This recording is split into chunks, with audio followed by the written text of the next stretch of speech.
Hello, welcome to CGTN. This is a special coverage on China's 8th National Memorial Day for the Nanjing Massacre victims. I'm Pan Deng in Beijing. 84 years ago, more than 300,000 people were killed during Japan's invasion of the eastern Chinese city of Nanjing in a span of 6 weeks. 11 survivors of the massacre passed away this year, leaving the total registered number of survivors at just 61.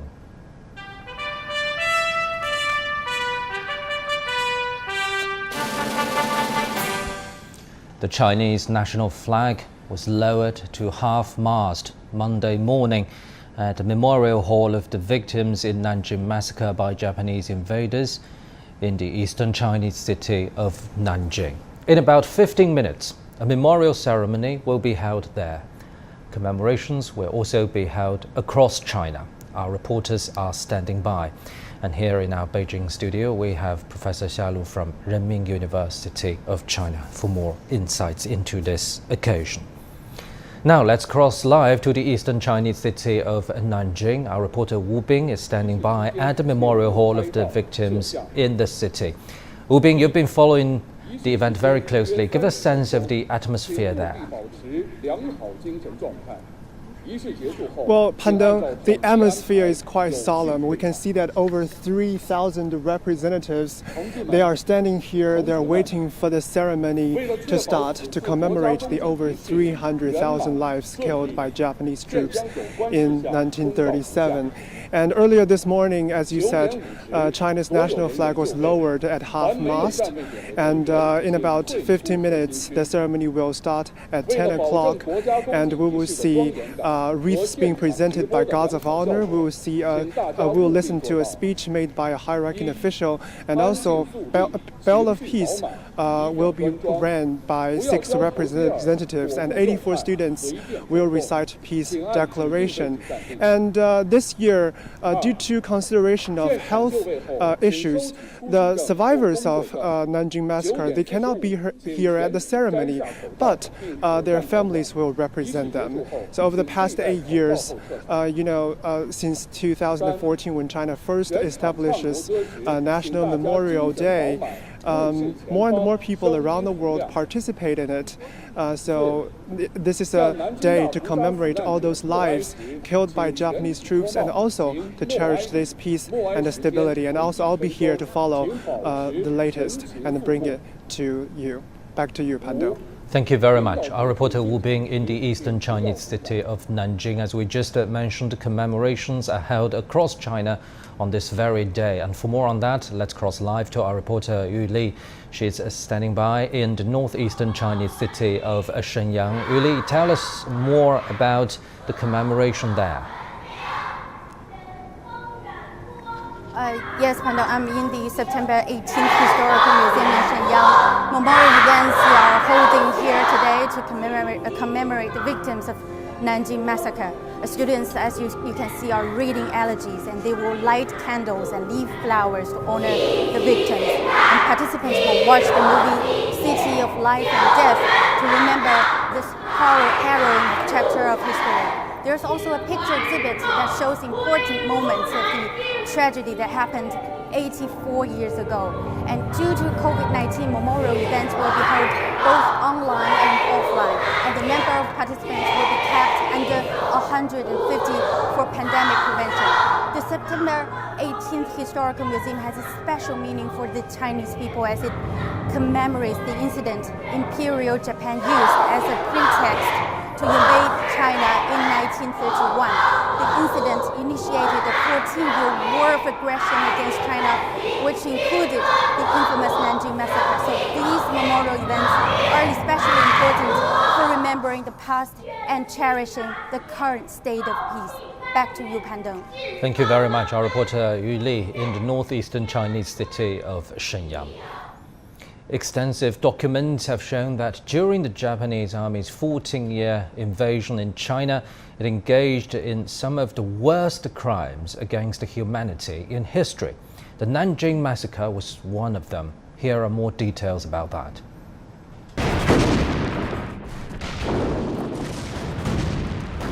In 1931, the Imperial Japanese Army invaded Manchuria in China's northeast and occupied vast swaths of land there. Some 45 million casualties were recorded. The Japanese war policy: plunder, kill, and burn. And that was given full play in December 1937, when it seized the eastern city of Nanjing, the then capital of the Republic of China. According to the Nanjing War Crimes Tribunal in 1947, more than 300,000 people were massacred over the course of 6 weeks. Over 200,000 women were raped, tortured, and killed. Many were forced into sex slavery. Dozens of mass graves have been discovered over the decades. In 1998, more than 60 years later, the remains of 208 people were recovered from a relatively small grave. In 2014, the Chinese government designated December 13th, the day Nanjing fell, as a national memorial day. For more insight, we're joined in the studio by Professor Xia Lu from Renmin University of China. Professor, first of all, what does the Nanjing Massacre tell us about true face of Japanese militarism and imperialism? Well, thanks for the question. First, we need to recognize that the Japan, or the Japanese imperial kind of government back then, was against the Geneva Convention, because it not only killed, or it not only kind of attacked this kind of military forces, but also it attacked the civilian, and it just organized systematically kind of a slaughter against the civilians. So it was a kind of a crime against humanity. And then when we kind of look back the history, we can consider another kind of question, which is why did the kind of government back then failed to defend its capital back then in 1937? Actually, it was back then the Republic of China. The government organized some kind of defense in Shanghai. However, that was in early August, but in late September, in early October, well, this kind of defense was just in a failure and in a total kind of chaos. So it couldn't defend the capital, and then it couldn't defend the people. So, well, that left the civilian in the tragedy. Professor, we'll be getting back to you on this. And it's not only the Chinese people who mourn the victims. The commemoration is also very important for the whole world. A Russian scholar says commemorative events like this should be held across the globe. Председатель Китайской Народной Республики Си Цзиньпин сказал, что помнить историю. Chinese President Xi Jinping once said we should honor history for a better future. I couldn't agree more. I think this is a special and tragic piece of Chinese history. The Chinese people, like the people of the Soviet Union, won their victory after losing millions of lives. That's why the meritorious service of our people will live forever. The Japanese committed atrocities in Nanjing. Many people were tortured and massacred. They also set up so-called comfort women camps, where crimes were committed against women. They murdered these women to hide their crimes after they lost and surrendered. Such large-scale commemorative events should not only be held in China, but all around the world. There is a need to keep reminding people what happened 80 years ago and the atrocities committed by Japanese soldiers. When did World War II break out, and how did it come to an end? The Nuremberg and Tokyo trials were the last battles of the World War II. It's a horrific piece of history. We can't wait for the fire to start and then put it out. We need to stop the fire from burning in the first place and hold people who create divisions accountable. It's extremely crucial for every one of us. China is not the only country that witnessed mass killings during the Second World War. Now let's take a look at the Holocaust and how other countries and regions around the world remember its victims. Every year, many countries around the world honour victims of the Holocaust, the genocide of European Jews by Nazi Germany. In 2005, the UN instituted January 27th as International Holocaust Remembrance Day. On that day, in 1945, the Auschwitz concentration camp was liberated by Soviet forces. However, some countries have their own Holocaust Memorial Day. Germany had held ceremonies on this day for years, but in 1996 the country made January 27th a national day of remembrance. The Jewish State of Israel has a special day to mark the Holocaust. Yom HaShoah, meaning the Day for the Holocaust in Hebrew, was made official by law in 1959. The day-long event begins on the eve of the 27th day of Nisan. the first day of the year in the Hebrew calendar. In Romania, October 9th is the national day for commemorating the Holocaust. The date was chosen to reflect the country's role in the deportation of Jews to death camps. Romania was allied with Nazi Germany early in the war. Professor Xia, we know this is the 8th Memorial Day in China for Nanjing Massacre victims. Why is it so important for the country to set up this highest level national memorial event for those victims? Why history matters so much for all of us?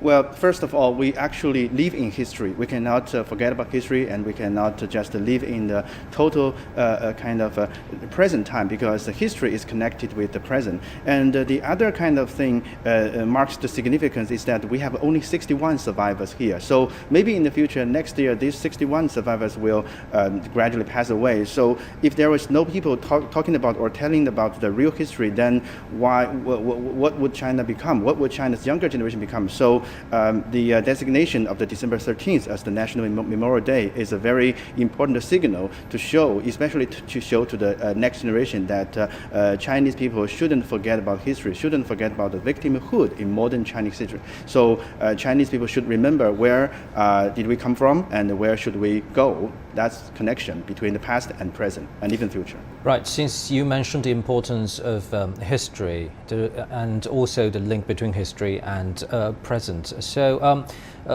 we know the very fact of Japanese Imperial Army killing so many innocent civilians and surrendered soldiers, by the way, why there have been continuous denial in some Japanese politicians and even in Japanese textbooks on this hard fact engraved in world history?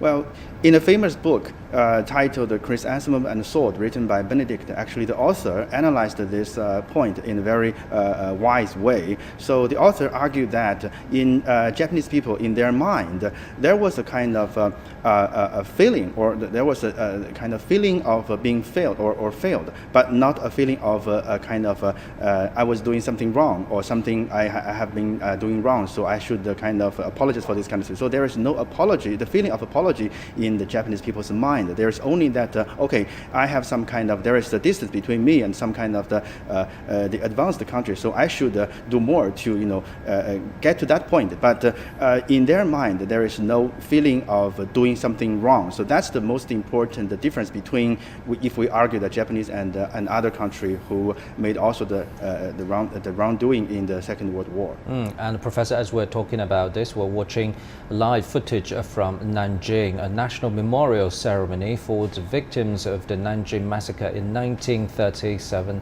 is about to happen very soon. So back to our discussion, Professor. We know it took 14 years for the Chinese nation to finally won that bitter struggle. But as you just mentioned, the back then KMT government even gave up on its capital. So who was the pillar of this arduous fight? Well, actually, when we look back at history, we can see clearly that the Communist Party of China actually, shouldered this kind of task in defending the Chinese nation, in defending Chinese people, because it was the CPC, it was the Communist Party of China that first, holding or first held this kind of the flag of nationalism. Although the KMT was a nationalist party, but back then, well, the state building or the entire state building or the nationalist kind of the Chinese nation identity was not kind of in a very full form. So it couldn't organize a very successful and effective defense against the invader. That is why the CPC, the Communist Party of China, gained a lot of support back then in the popular. Right, now let's cross live to Nanjing, where the memorial ceremony for the Nanjing Massacre victims is about to happen.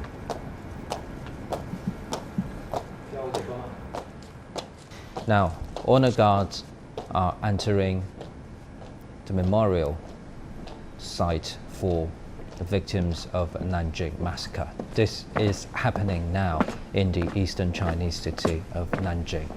84 years ago, more than 300,000 Chinese people were intentionally massacred by Japanese invaders.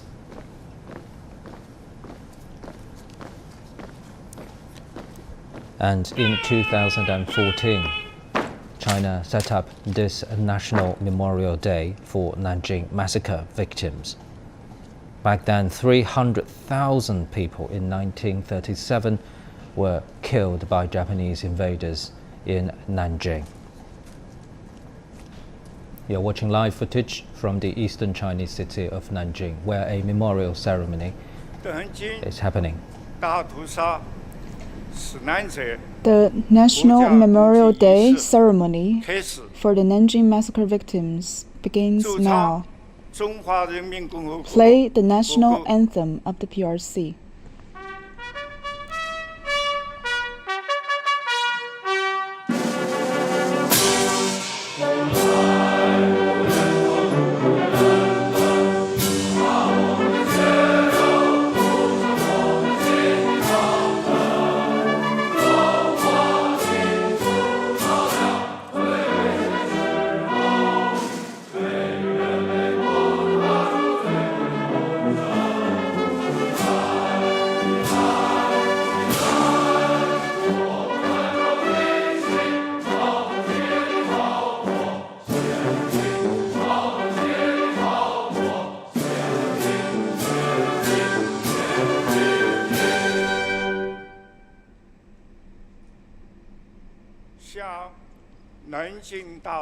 Please join me in a minute of silence for the victims.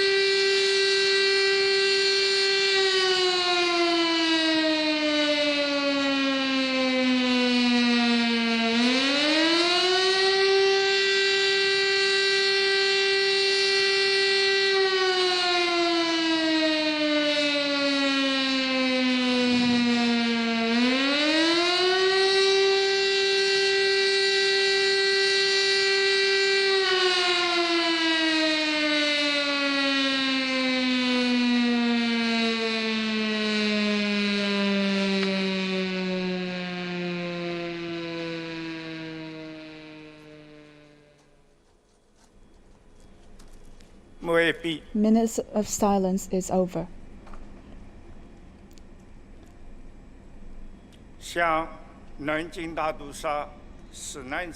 Please lay wreaths for the victims of the massacre.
member of the Political Bureau of the CPC Central Committee and Vice President of the State Council, Sun Chunlan, will now deliver a speech.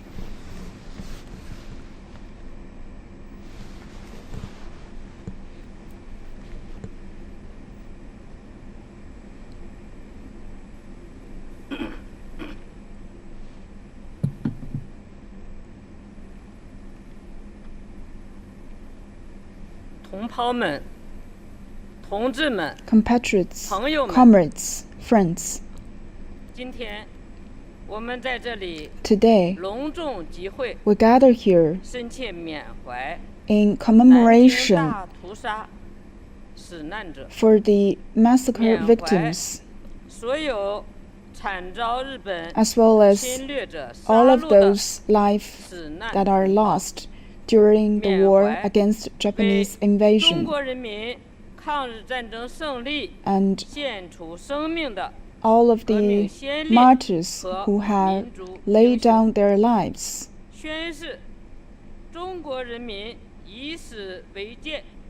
And we must learn from the history and open up a new chapter in history. And this is our way to showcase our commitment to a peaceful development path. 90 years ago, the Japanese troops has initiated the September the 18th incident and taken over the northeast China. And then the July 7th incident took place in 1937, and since began the war of the Japanese aggression. And this has brought about major losses for the Chinese nation, and we are at the most difficult and dangerous time in our history. 84 years ago, the Japanese troops invaded Nanjing and has created this Nanjing Massacre, in which 300,000 lives have been murdered, and women are insulted and raped. Many children die in this massacre. And the Nanjing, the old capital of China, has become a hell on earth. This is a war crime.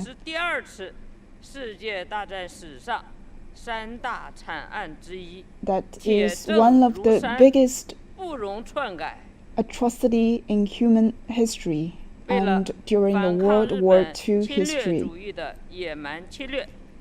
In order to fight against Japanese aggression and save the Chinese nation, the CPC took the lead to fight against the aggression and conduct these activities against the aggression and invasion, and stick to the comprehensive resistance against Japanese aggression, and has saved hope for the Chinese nation and become the mainstream for national resistance. After 14 years of struggles, more than 35 million lives have been lost. This is the cost for us to finally win this war against Japanese aggression.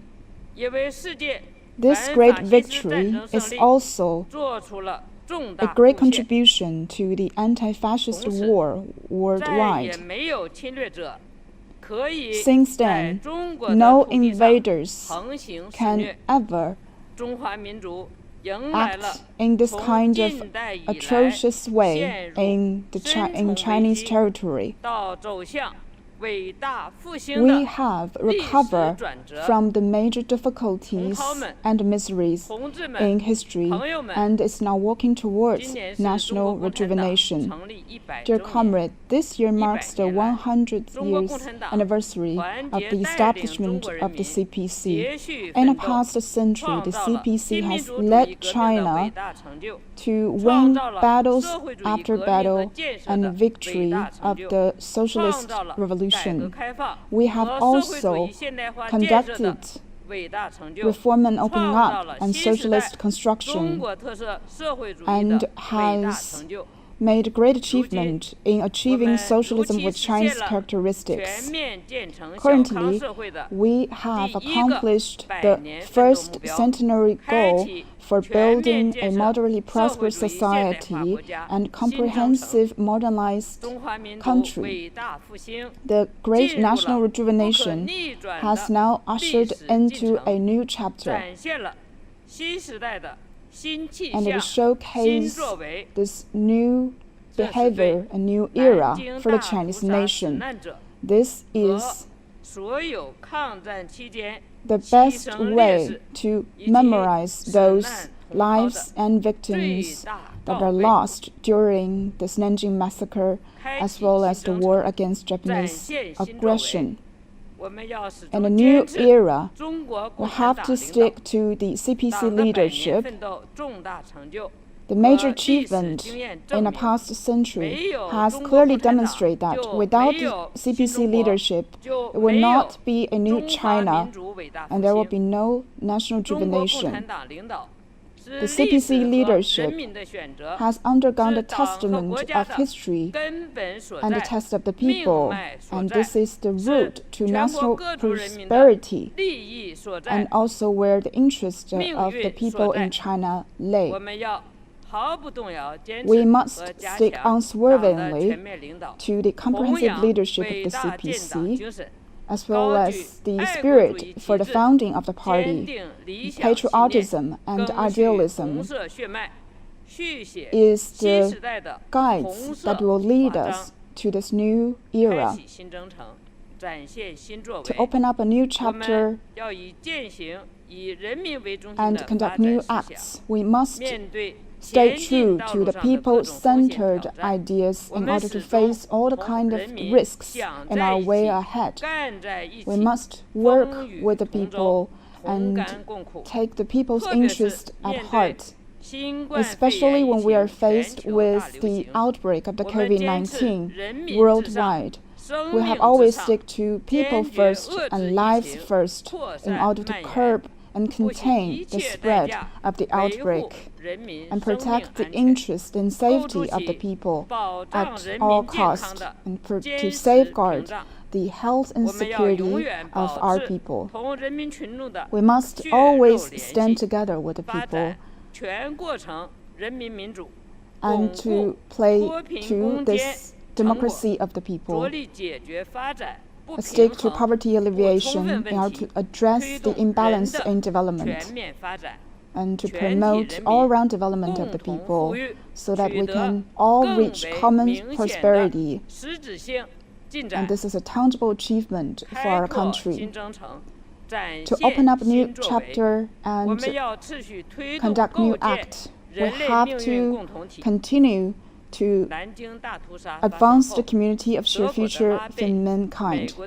After this Nanjing Massacre, a lot of international friends have risked their lives to protect Chinese refugees.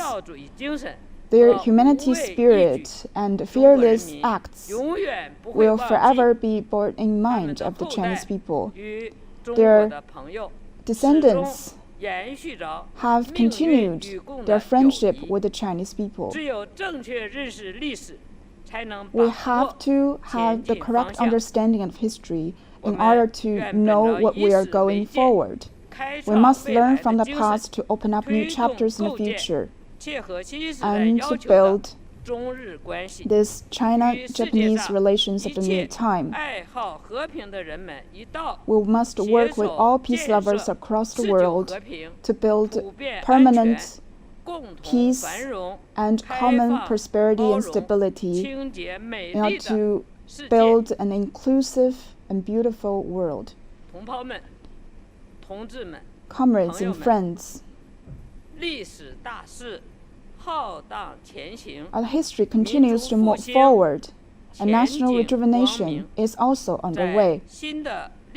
Against this new backdrop of history, let us unite closer to CPC Central Committee with Comrade Xi Jinping at its core, and stick to Xi Jinping thoughts on socialism with Chinese characteristics, and cherish the centenary achievement of the CPC, and understand deeper to the two establishments, and strengthen four awarenesses and stick to four competences in order to realize the two safeguards, so that we will live up to the aspiration of the martyrs and the lives that are lost in order to achieve the two centenary goals, as well as national rejuvenation.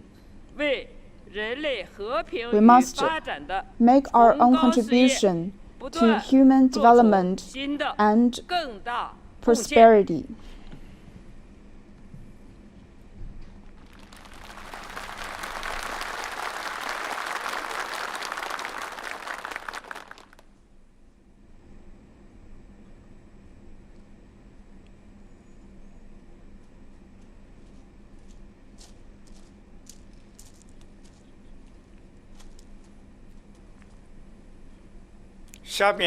And now, the youth in Nanjing will recite the Ode to Peace.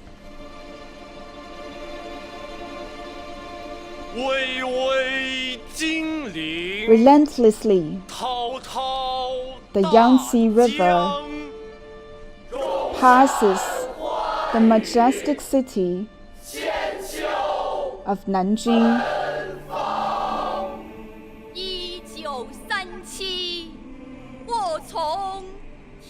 Haplessly, a tragedy befell the ancient city on December the 13th, 1937. Recklessly, the Japanese invaders filled the Yangtze River with the blood of our people. Miserably, 300,000 of our brethren perished in the abyss in 6 weeks. Angrily, the plum trees blossomed to echo the outrage felt by all mankind. Deeply, we mourn the heavy blows on our civilization for 100 years.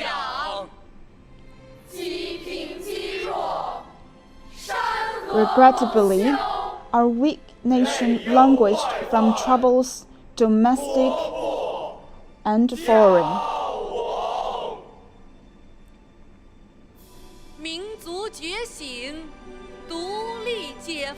Resolutely, we fought to liberate ourselves and build a prosperous nation. Definitely, the obstacles in the past will only make us stronger in the future.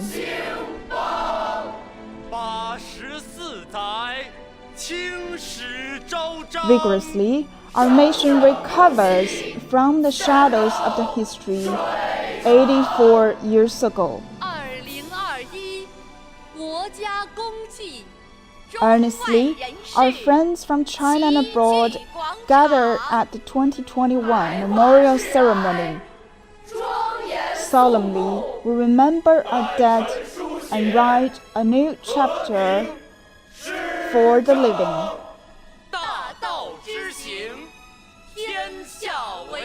justly we go about the reconstruction of a nation in prosperity and harmony. Peacefully, we endeavor to begin a new age of national rejuvenation.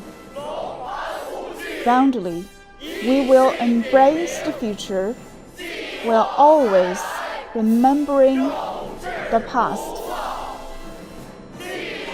We will embrace the future while always remembering the past.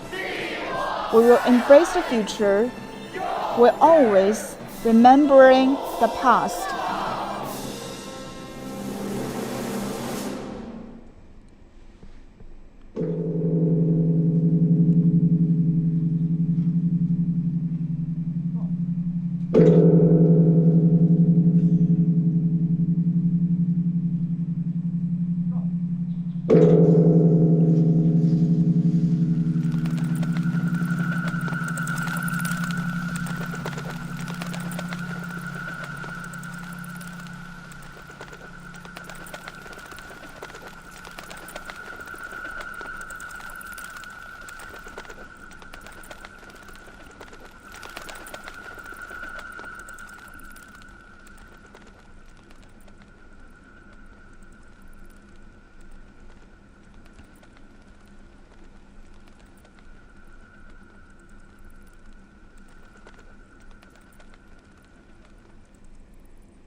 Nanjing Memorial Day ceremony for the victims of the Nanjing Massacre is now concluded.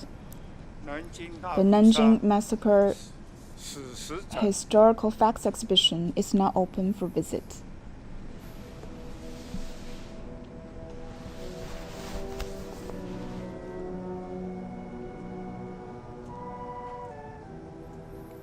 There was a national memorial for the victims of Nanjing Massacre held in the eastern Chinese city of Nanjing. Now, for more insight into this ceremony, we're joined in the studio by Professor Xia Lu. So, Professor, as we just heard from the speech made at that memorial by Chinese Vice Premier Sun Chunlan, she said that China, it's not only about looking back at history, this particular occasion, it's also about looking forward. And she said that China will be committed to the peaceful development path. Tell us, what does that entail in China's domestic and foreign policy? Well, actually, China now is kind of looking forward to the next centennial mission, and during the process from now to the mid of this century, actually there would be some kind of challenges, and would be some kind of unanticipated this kind of issues, problem, and all these kind of things should be dealt with properly and should be dealt with in a proper way in order to pave the way for the next mission. And there shouldn't be war, because the Chinese people and Chinese nation, cannot afford another war, cannot afford another kind of military, let's say, actions, because this kind of thing would cost a lot, not only the energy, but also the nation's kind of dignity in the fulfillment, fulfillment of the next mission. So the peace, would be the major or the main target of Chinese diplomacy, and also the peace is the main target for the domestic policy, and that's the kind of signal to show to the next generation, not only to the next, but to the entire world. Right, since you mentioned the next generation, and at the memorial ceremony, we saw younger generations were also attending. Why is it so important for the next generations to come in China, to remember this one of the darkest chapters in China's modern history?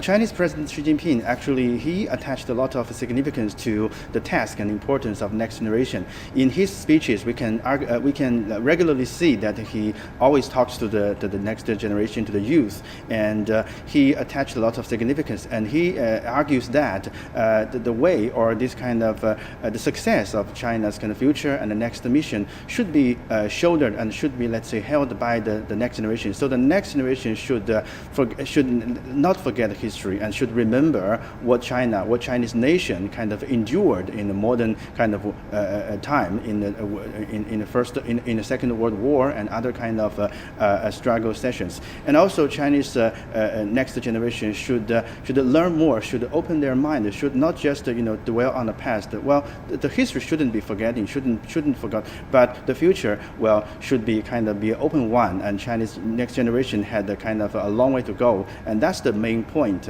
that the President Xi Jinping attached a lot of significance to the next generation. Since you mentioned that, what would you say are the core elements of that legacy and that spirit from Chinese people's 14-year arduous war against the Japanese aggression, and also Chinese people's 1 century-long arduous fight to finally gain liberation and independence? Well, one of the most important elements, I would argue, is national unity. And the national unity, well, should be based on the national identity. So Chinese nation, Chinese national identity is being built. And this is a long way to go. And this is the ongoing process. And this is the first one, national unity. Without national unity, there would be no kind of organized defense and effective defense against the invader. Second is that Chinese people should have the faith, should have the confidence that, there would be final success. And then the next point is that never forget about the struggle. So all the kind of the peace, all this kind of purpose will not come, let's say, in an easy way. So without struggle, without without fight, there would be no this kind of the final success. So I think these are the points should be remembered by the next generation.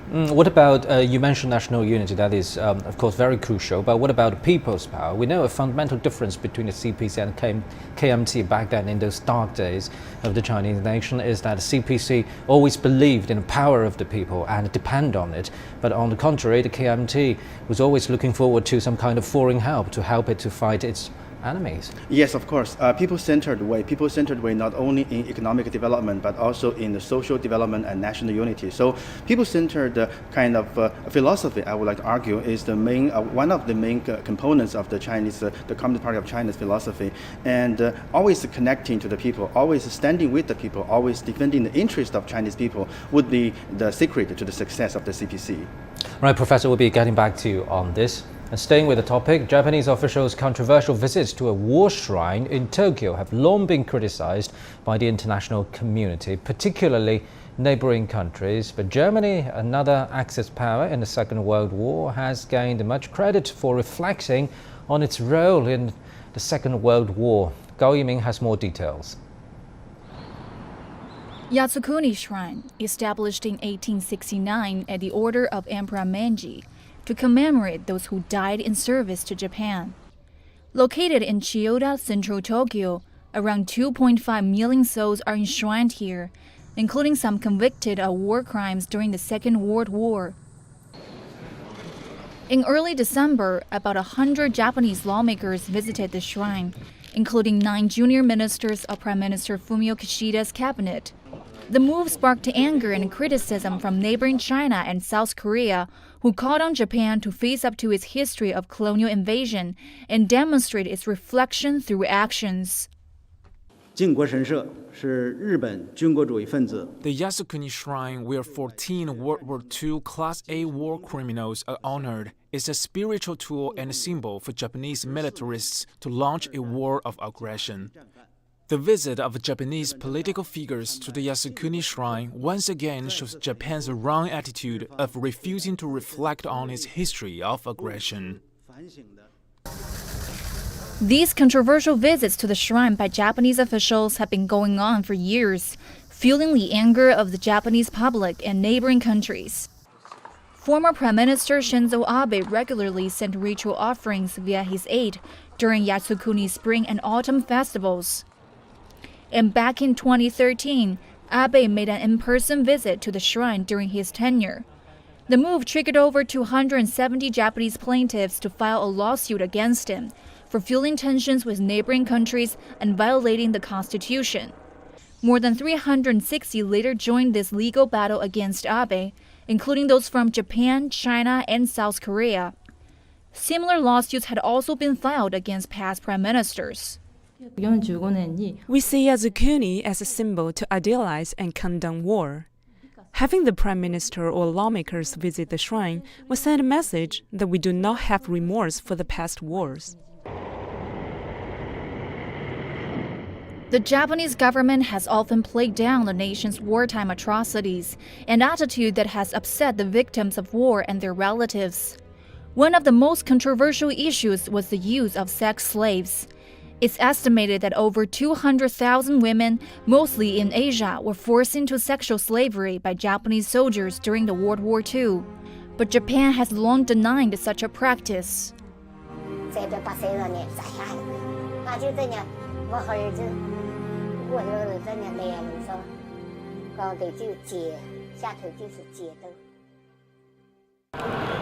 In contrast to Japan, German politicians have expressed remorse for the nation's role in the world wars. In a commemoration ceremony held by Warsaw in 2019, German President Frank-Walter Steinmeier apologized for the Nazis' 1939 invasion of Poland, marking the beginning of World War II, as well as Germany's advances in the rest of Europe.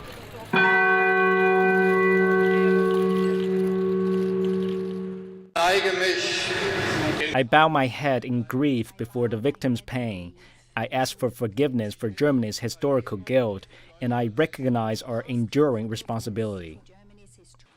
And on the 75th anniversary of Nazi Germany's official surrender to Allied forces, senior German officials, including the President and former Chancellor Angela Merkel, held a commemoration in Berlin. They laid wreaths at the memorial for the victims of the war and violence. We need to keep Europe together.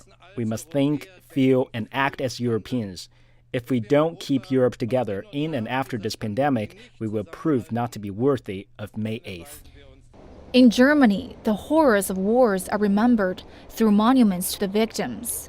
In Berlin, the memorial for the murdered Jews of Europe is dedicated to the over 6 million Jews that were killed by the Nazis. The monument, made out of 2,711 concrete slabs in the center of the city, resembles a cemetery. It opened in 2005, 60 years after the end of World War II. Historians say the past must be remembered. No one expects of later generations that they feel guilty in the view of acts that were committed long before their birth by Germans in the name of Germany. But the responsibility for your own country always includes the will to face up to the whole history of this country, and that goes for all Germans. As Winkler says, if a country wants to look forward, perhaps it must always keep an eye on its past. Gao Yiming, CGTN.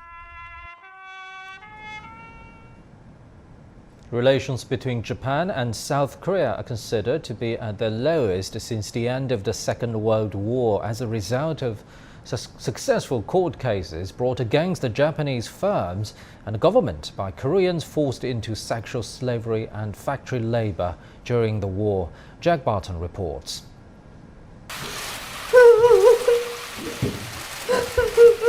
Jiangsu was forced into sexual slavery for the Japanese army at age 16. She broke down earlier this year while demanding the issue of sexual slavery during Japan's colonial-era occupation be taken to the International Court of Justice. There is no other way now. Our government must review Japan's crimes through international law.